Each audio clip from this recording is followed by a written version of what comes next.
Good morning, everyone.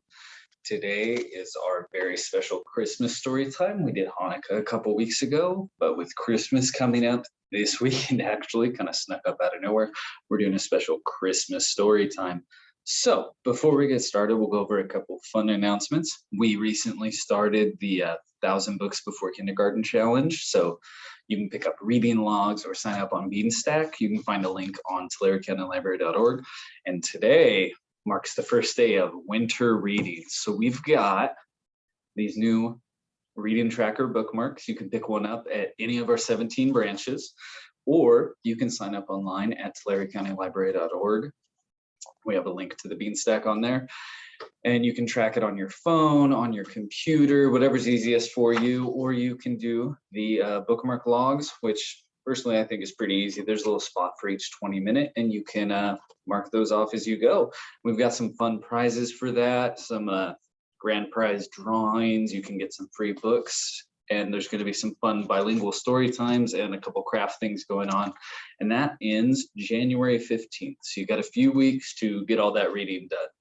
So to start off our story time today, I found a pretty funny book when I was looking this morning, and it's called A Very Fuddles Christmas. And this is about a cat that gets into a little bit of trouble on Christmas.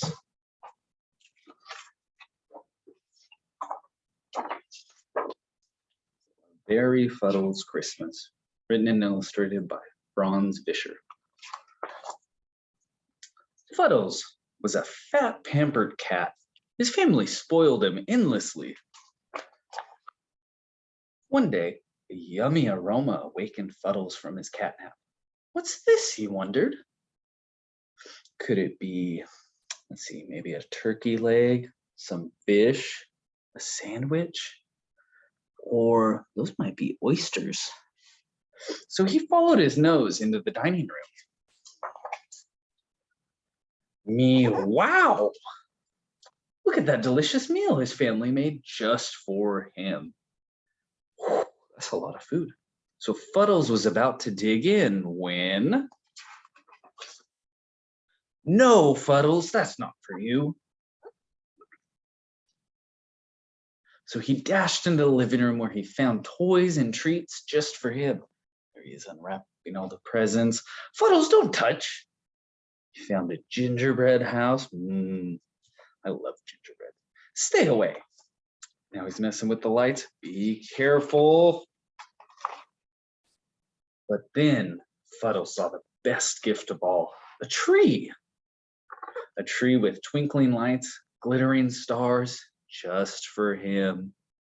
Looks like a pretty big tree. Just for him to climb. Any of you have cats at home that have tried to climb the tree?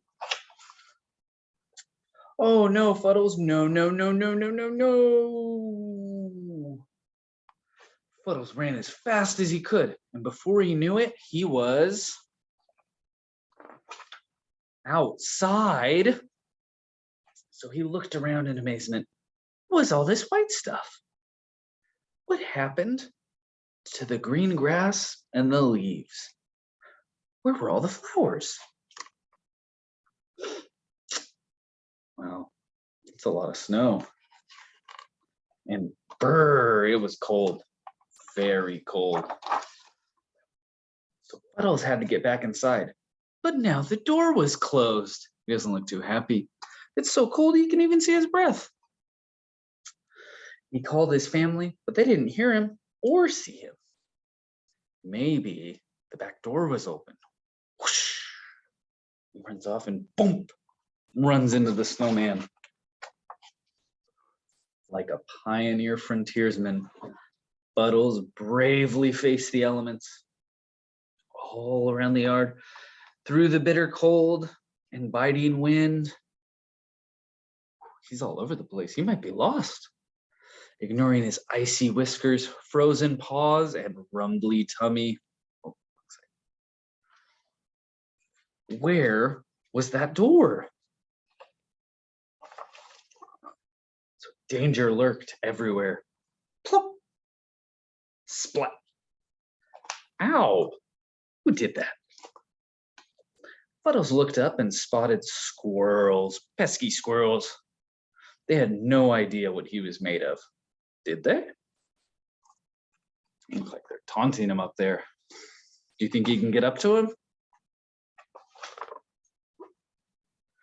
Fuddles hopped and flopped. He slid and skidded and slipped. And somehow he reached the very top of the tree. He chased the squirrels to the end of the branch, and when they jumped, so did Fuddles. Oh no. What do you think's gonna happen in there? Looks like he fell in the chimney. Uh-oh.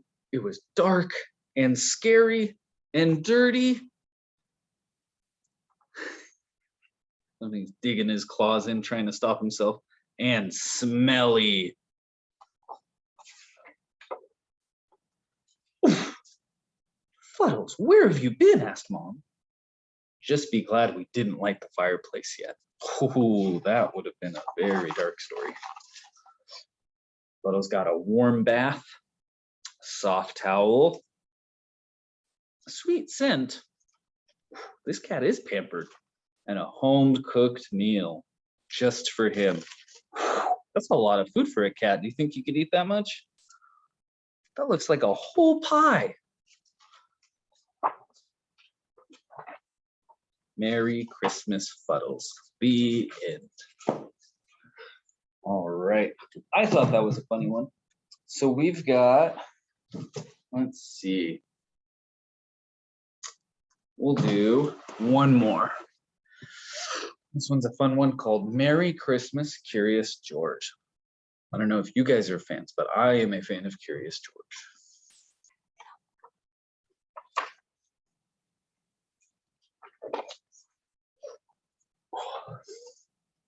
There's a lot of snow in all these books. I wish it snowed here.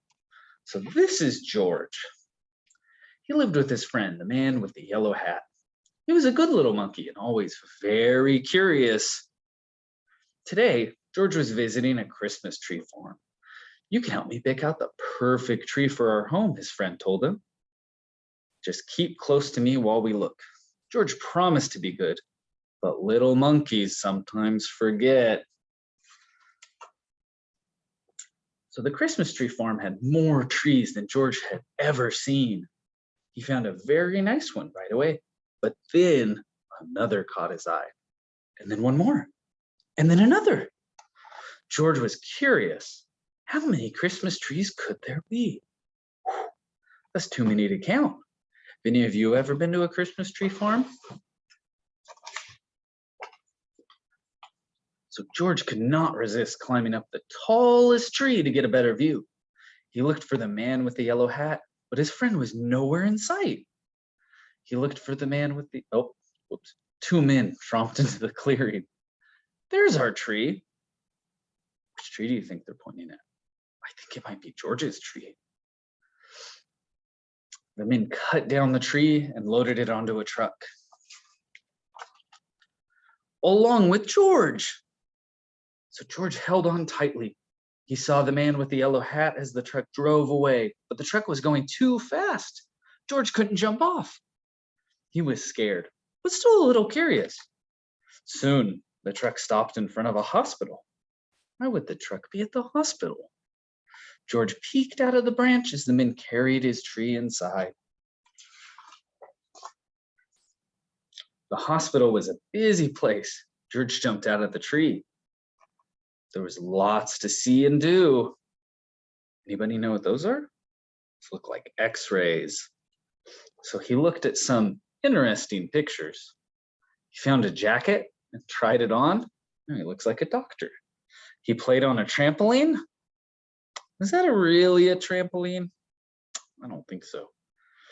He even went for a ride on a speedy little cart. What fun. Then George spotted something very interesting. His tree. George knew that Christmas trees were supposed to have tinsel and twinkling lights and shiny ornaments, but this tree was empty.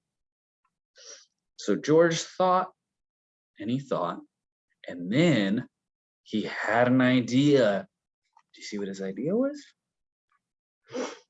He doesn't have normal decorations. He got pretty creative with that. Looks like he's got some toilet paper, there's an X-ray. He's even got a crutch in there.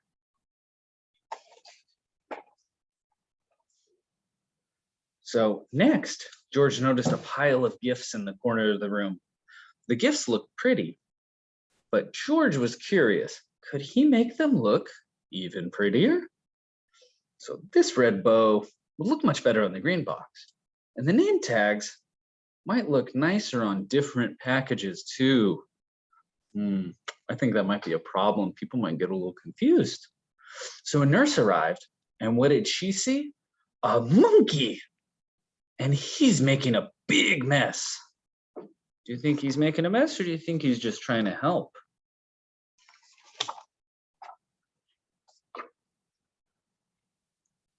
Oh, she picked him up. What do you think she's going to do? So a group of children crowded around the nurse. They were all patients at the hospital. Even though it was almost Christmas, the children were not smiling or looking happy. Come along, the nurse said, picking George up. I better get you out of here before you can ruin anything else. That doesn't seem very nice. The girl with a cast stared at George's tree. Suddenly, she giggled. Look, she said, it's my X-ray. A boy laughed. And there's the balloon from my room. All the children started chattering and laughing as they looked at George's funny decorations. Well, so he made some people happy with his mess. Can't he stay for the party? A boy asked the nurse. We don't mind about all the gifts. It'll be fun to sort them out. Please let him stay, please. The other children chimed in. When she saw how happy the children looked, the nurse looked happier too. I suppose he can stay, she said, if he promises to help fix the tree. George was happy to help. The children helped too. Some of them returned George's decorations, while others handed George the real ornaments. Must be pretty easy for him to decorate the tree because he can just climb it.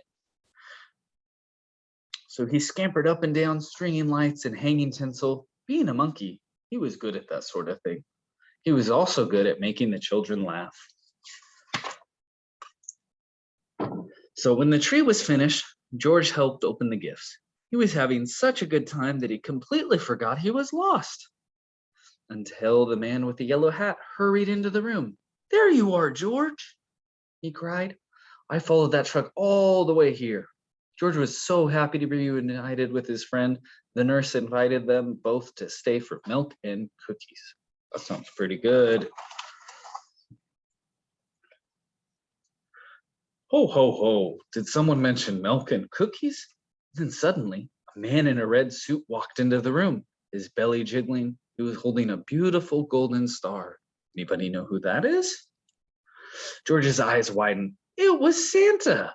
Who would like to put the star on top of the tree? Santa asked. George would, the children cried at once. Let George do it. So George scurried up the tree one last time. He put the golden star in place carefully. Merry Christmas, Curious George. The end. All right. So that was a fun story time. Thank you all for joining, and don't forget to sign up for our winter reading. You can stop by whatever branch is closest to you. They will all have bookmarks, and they can help sign you up online if that's easier for you, or just visit our website. And I hope that you all have a happy holidays and enjoyed the story time today. We will see you on the 28th. Ruth will have a special guest for our story time then, so keep an eye out and make sure to register if you're watching this on Facebook or Instagram. Bye.